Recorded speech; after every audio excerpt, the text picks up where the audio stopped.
Por muitos anos eu ouvi aquela profecia em eventos que eu participo, em palestras que eu dou, dentro da mentoria, dentro do Escalada, aqui no canal do YouTube, no Instagram, de que, Diego, agora os fabricantes vendendo direto no Mercado Livre acabou pro revendedor, acabou pro intermediário. E o que eu tenho para te dizer é que tá acontecendo exatamente o oposto de tudo isso e é uma coisa que quase ninguém percebeu.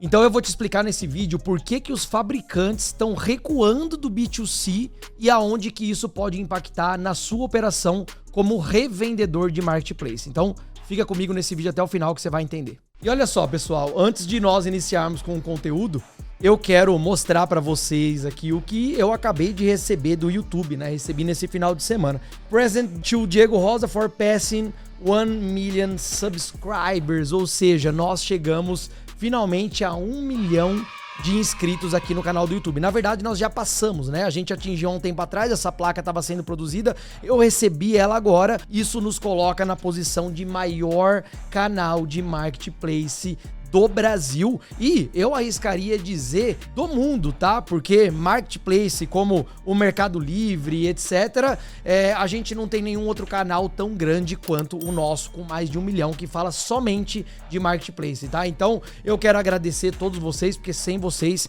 isso daqui não seria possível. Muito obrigado por isso e vamos lá pro conteúdo. Ó, seguinte, eu sei que essa preocupação é real e é uma preocupação que o revendedor, o intermediário, como nós chamamos, né? Porque você tá ali no meio do caminho entre o comprador e o seu fornecedor, né? Ou seja, o importador chinês, o distribuidor, o fabricante aqui no Brasil. É um medo legítimo, né? Por muito tempo a gente sobreviveu e ficou no mercado com esse receio. Pô, e a hora que o fabricante, cara, descobrir que o próprio Mercado Livre, ele mesmo pode entrar lá e cortar o intermediário? Pra que ele vai ficar dividindo o lucro dele se ele tem a faca e o queijo na mão? Ele é o próprio fabricante, ele consegue gerar toda essa capacidade fabril e automaticamente escalar isso dentro do marketplace com uma margem maior do que vender pra mim, que sou revendedor e que vou catar o produto dele a um preço barato e vou colocar pra vender com a minha margem. Pô, ele pode vender direto, né? É uma preocupação legítima e aconteceu com muitos nichos aqui no Brasil. O que faz a gente pensar, cara, mas a hora que eu consigo achar um fabricante, a hora que eu consigo achar um cara bom, que faz um produto de qualidade, que eu tenho respaldo, que não é produto importado, que tá aqui no Brasil, o cara vai e me começa a vender direto na ferramenta, no marketplace, no Mercado Livre, na Amazon, na Shopee, etc. E eu perco a minha principal fonte de receita, né?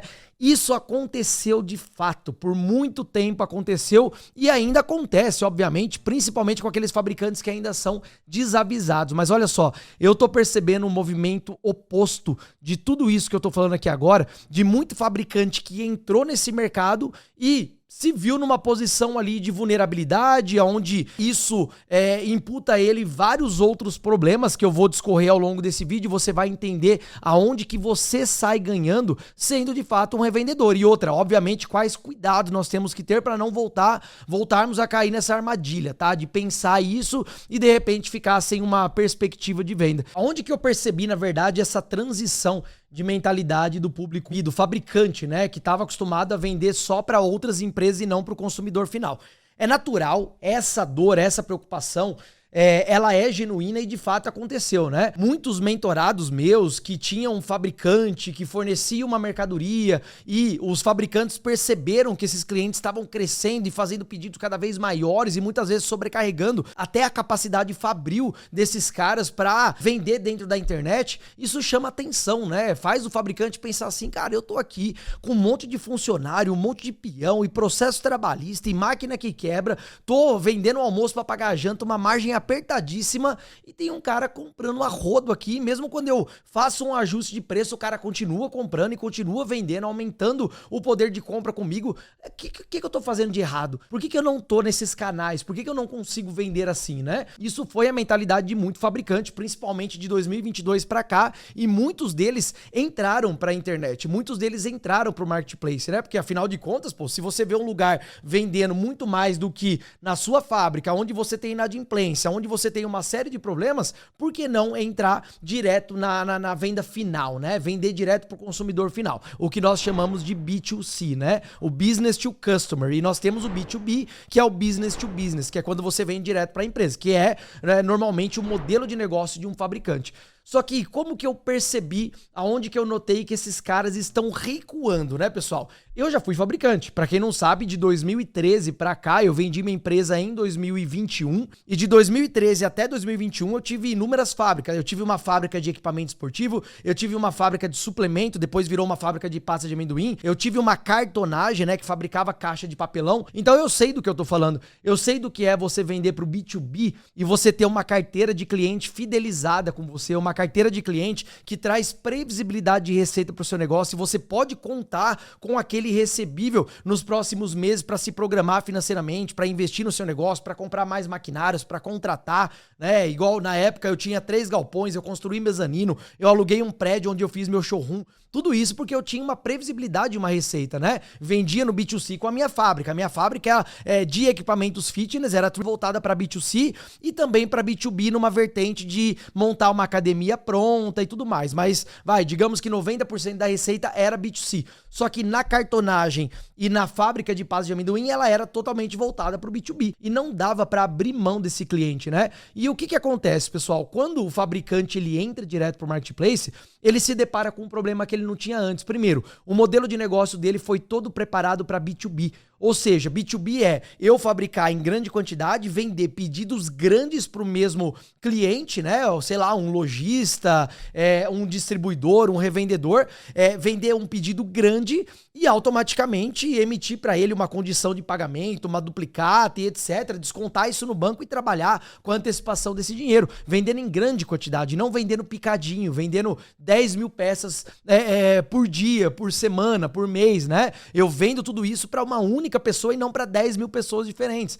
E quando eles começaram a entrar com essa única finalidade de dinheiro, muitos começaram a cair a ficha. Qual que foi o primeiro insight que eles tiveram ali que fizeram eles, opa, peraí, será que é esse caminho que eu quero seguir? É justamente a demanda, né? Quando você tem uma empresa voltada para B2B, ela é enxuta de uma certa forma, porque você tem um time de vendas, um time de compras, mas você tem uma carteira enxuta de clientes e vende para eles o que representa a maior parte do faturamento e você fideliza aqueles clientes para voltarem a comprar de você com uma recorrência muito boa, né? Quando você entra pro B2C, não. Cada venda é um cliente diferente, cada venda é um desafio diferente, cada venda é um problema diferente. E aí eles se depararam com um aumento de equipe, né? Afinal de contas, se eu tenho uma fábrica e agora, ao invés de eu separar em caixas e vender para a mesma pessoa, eu tenho que separar em unidades e vender para pessoas diferentes, embalar em saquinho, uma por uma. Isso atrapalha toda a capacidade fabril, sem contar que começa a canibalizar os clientes fidelizados dessas empresas, né? Eu vou trazer um exemplo para você aqui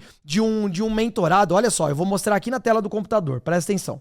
Esse daqui é uma conta de um mentorado nosso, fabricante, tá? Fabricante de autopeça.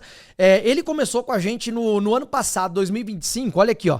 Ele faturou aqui, que eu não consigo puxar um histórico mais antigo do que esse, mas 279 mil no mês de dia 16 ao 30 de junho, 339.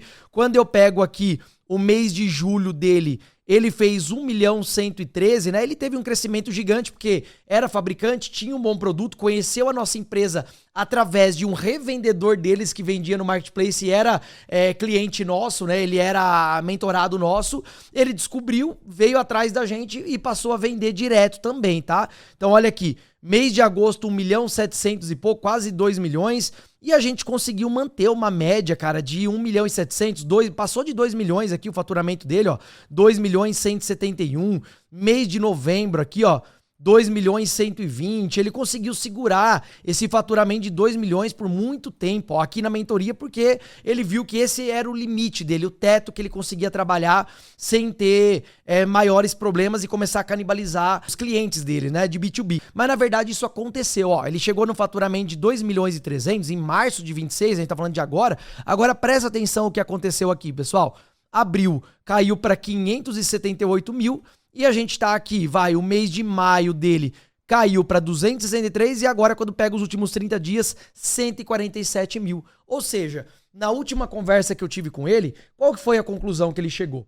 Ele falou, Diego, cara, eu tô simplesmente deixando de vender no Marketplace. Eu tô parando de vender no Marketplace porque tá acontecendo isso, isso e isso. Esses problemas que eu falei pra você. Primeiro, quando ele traz muita venda pro Marketplace, os clientes deles de B2B que compravam para vender no Mercado Livre, seja lá um lojista de autopeça, que ele tem uma operação no Mercado Livre e ele precisa dessa renda, esse cara, ele viu que o próprio fabricante estava direto lá, ele viu que ele não estava conseguindo mais vender, mais margem e tudo mais, porque o fabricante estava faturando 3 milhões aqui, e ele pensou o quê? Cara, acabou para mim, vou parar de comprar com esse fabricante. Isso aconteceu com um, com outro, com outro, com outro, com outro, e aí ele se viu meio que perdendo a carteira de clientes dele, de B2B, que ele tinha prospectado e fidelizado ela durante anos, perdendo para um concorrente, né, um concorrente importador, e agora ele tem que lidar com uma operação totalmente diferente do modelo de negócios dele, que agora ele precisa vender direto no B2C, com mais de 3 mil vendas aqui por mês, fabricando para vender no B2C,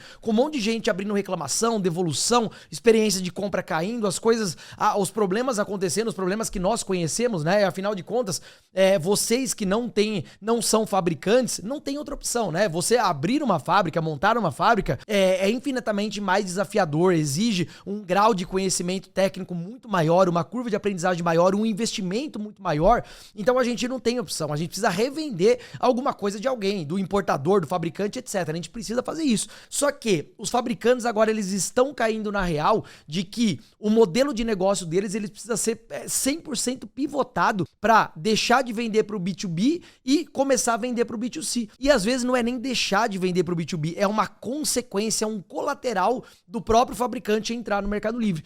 E olha, esse não é o único exemplo que eu tenho aqui. Eu tenho uma mentorada minha que ela, durante a pandemia, um pouquinho depois, o faturamento dela anual, que era de mais de 30 milhões, caiu para menos de 4 milhões de reais, tá? 4 milhões de reais, isso fomentado por um único cliente dela, um único cliente. E quando ela conheceu a mentoria, ela chegou para mim, ela fabricava cadeiras, né? Ela tinha uma empresa de cadeira de plástico, de área externa, e ela injetava, né? Ela tinha injetoras e ela injetava essas cadeiras. E ela viu que esse cliente dela foi o que sustentou a empresa dela na pandemia. E ela falou assim, ó, eu quero vender, descobrir o Mercado Livre, porque esse cliente meu, ele vende no Mercado Livre, mas por outro lado eu não quero prejudicar, porque esse cara, ele foi responsável por manter minha empresa viva, enquanto todos os outros pararam de comprar, ele foi o único que continuou comprando e aumentando. Se não fosse ele, eu não teria pagado nem as contas, né?